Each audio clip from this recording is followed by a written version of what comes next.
Es mejoramiento genético lo que hago. El mejoramiento genético animal tiene como fin integrar los mejores animales en nuestro hato ganadero, buscando la mayor rentabilidad en nuestra actividad ganadera.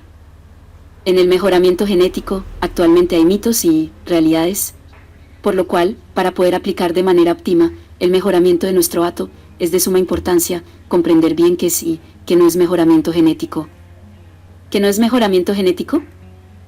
Cuando seleccionamos un toro con fines lecheros, lo seleccionamos porque las crías que proporciona tienen buenas producciones lecheras, pero la mala noticia es que no nos funcionará. ¿Pero por qué? La respuesta es que estos animales están en otro lugar físico y situaciones diferentes a las de nuestro hato. Si seleccionamos animales que en otro continente y con otras condiciones funcionan muy bien, y no podemos proporcionarles las mismas condiciones, simplemente los resultados no serán los mismos. ¿Qué sí es mejoramiento genético?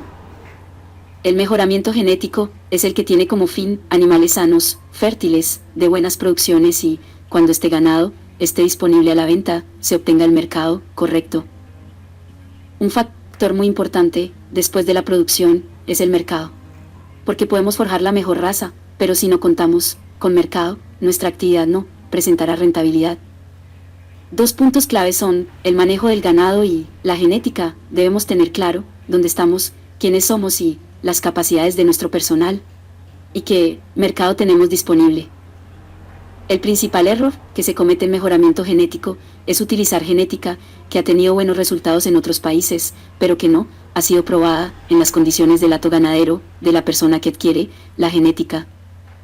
Podemos concluir que el mejoramiento genético en bovinos es la correcta aplicación de principios matemáticos, económicos y biológicos, con el firme propósito de encontrar estrategias que nos permitan aprovechar la variación genética de los animales para poder maximizar el mérito de dicho animal.